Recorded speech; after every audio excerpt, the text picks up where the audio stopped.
because I'm always apprehensive when we call Okwe at this. It's daylight to us, but we know the time it is to you. Mr. Okwe, thank you very much. It's not daylight where you are, so thank you very much for coming on. Yes, no problem. Let TVC just send me a fat check at the end of the year. I'm going to be coming. Thank you very much. No problem. So, how concerned? What do you make of the situation between Iran and Israel, and how it might affect especially us in Africa? I was mentioning the most commonly cited one, which is that the price of fuel has gone up by a few naira. Give me your thoughts on this whole matter. Well, thank you so much for having me. Let me just say this first in opening. I actually enjoyed the previous discussion, but let me just say this in opening as we are opening up this. Whether you love or hate Israel, one thing is clear. No nation with a sense of survival will sit and wait for an enemy who has openly sworn to destroy you to finish building a nuclear weapon. Israel did just wake up and attack Iran randomly. This was a preemptive strike, born of decades of credible threats, failed diplomacy, and I would say rising aggression.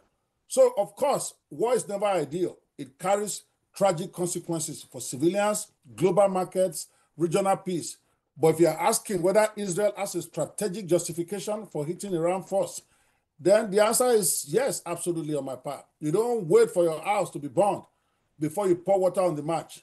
That's not aggression, that's survival. Israel is it's about 2% of 1% of the entire Middle East. It's never up to 1%. 20% of 1%. That is the entire size of more than 17 states in Nigeria are bigger than Israel. And yet, they won't let them breathe. So, to me, everybody's been saying all sorts. I cannot fault Israel for going on the offensive to prevent Igigogoroma Gumeloju. You got to cut it down in advance. Yes, it has started. Now they have an uneasy truce. And it's going to affect everybody. Everybody will collect. But when the world had the opportunity to take down Iran, to make sure Iran is not developing weapons, nuclear weapon, the world did not take action. And Israel has got to protect itself. It's just the way it is. Mm-hmm. So now that it has happened, everybody is shouting, yeah, we have to shout, because we all know if Iran gets its hand on nuclear weapon, they will not wait for 1 week before they deploy it against Israel and the US. So I'm going to go into the implication, but the world is refusing to recognize the Occam razor that Trump just did. Trump should be celebrated, and I'm not kidding. Okay, because the cause of the fight is the fact that Iran was building a nuclear weapon.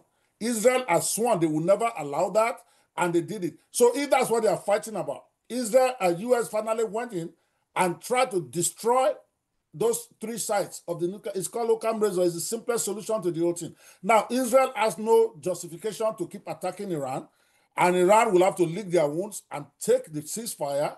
And of course, they will still come for US later. So I think he did a great job there. But as for implication, we are already dealing with it. But we are also making a lot of money on our oil. The price of oil has gone up significantly. So Nigeria, obviously, as well as African countries that have oil, they are enjoying a windfall. So there are so many benefits on it for us as a continent. For instance, we are going to have stronger oil revenues, and we are not going to get the downstream market leverage, because we lead Africa in downstream refining capacity, like 650,000 barrels per day or something, and with Dangote getting into the game. So global supply scarce will offer leverage for Nigeria's refineries to capture new markets in West Africa and beyond. All right. So diplomatic and a soft power gain is also an option for us now, because now Nigeria can be having little mouth in trying to be one of those who are trying to make peace. Not to take side, that would be disastrous. We can't take sides in this matter. Nigerians should be in a situation where we are trying, or African countries, because we are smaller. We don't have the leverage. If you go and get in between these guys, it is us. Okay, so we have an opportunity here. I'm talking about the positives first before I talk about the negatives. Yes. An opportunity to increase our diplomatic presence in trying to call for peace, in trying to get everybody to calm down and speaking out. as a neutral person in this business. But what are the negative things? You already mentioned one of them, the global oil price volatility. Nigeria will get a lot of money from his oil, but the price of oil will go up because, again, when all this war starts, the supply is reduced. And when you have reduced supply, you're going to have increased prices. Nigerians will blame, of course, our own Jagaban is the person we see we are going to blame. If price of oil is going up in the filling stations, but that is the reality we are going to be dealing with. More serious for me about the implication for us is that, you know, these Iran people and all these terrorist countries, they are going to then be looking for different bases. So our own security, because some of us are sitting and writing on social media as if this doesn't concern us. It concerns us very well, because now the Boko Harams, all those Iran, all those terrorist organizations that are pro-Iran, they're going to be fighting, looking for breathing space. And we are the softest areas in Africa. We don't have the kind of security to take care of our people. They have dollars. With little dollars, they can buy space. It's happening in Nigeria.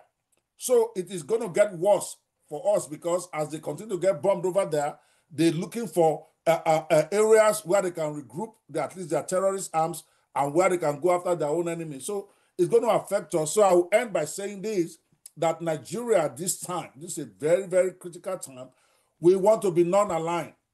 Let's not put mouth into these people's problem. We have our own. And I'm glad the Nigerian government is not talking crazy yet. Not yet. No. Yes. Exactly. No, I don't even think Nigeria, I think we have a non-aligned policy in that regard. And we had reason to talk about this. But you see, I don't want to get too deep into the politics of it. There's enough of that online for those who are interested. But nobody really knows what Iran is going to do next. First of all, as you know, there have been conversations as to whether President Trump was precipitate in calling it an unqualified success, and that he had wiped out, Israel's nuclear capability. There are a lot of people who are not ignoramuses, who have come up and said, we wouldn't have gone that far. After all, the brains, the people, the knowledge, it's in there. It's in Iran, in Iranians. So what do you mean? And, there's that aspect. Do you think President Trump was a bit too optimistic in assessing his own action? Well, if you have been studying Donald Trump, well, like I have, you already know this man is a showman. He's an exaggerator.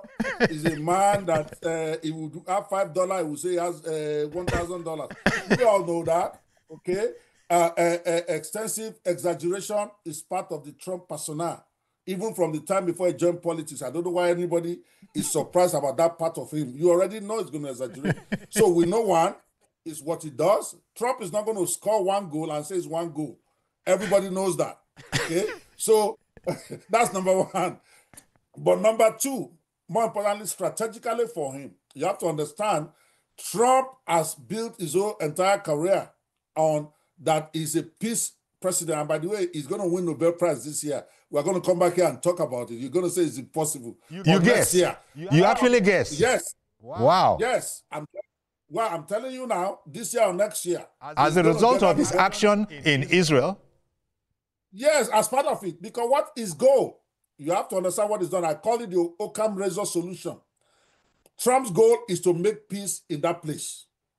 And he realized that as long as those nuclear sites are still there, there's no way Israel will agree to any peace.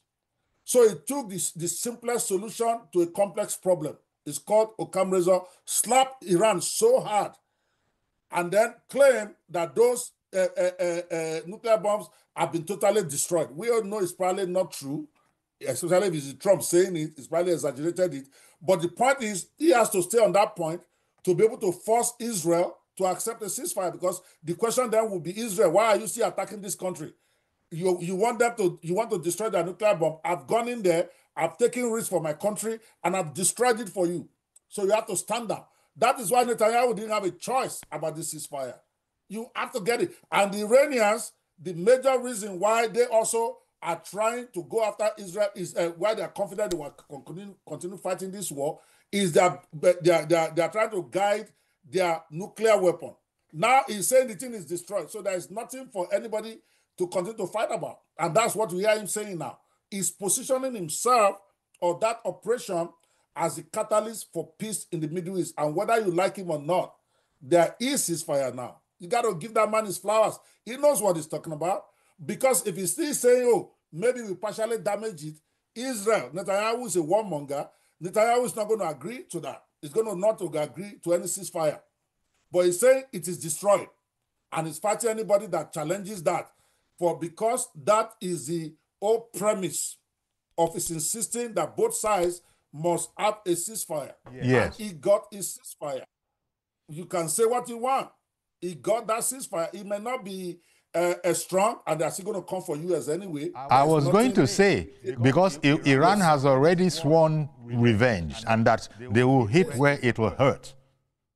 Oh, definitely they will. We know they are coming. All of us in America now, we expect. In fact, I typically don't go to the mall as much. I advise my family, please don't go, because it is not in the DNA of the Iranians to forgive and forget.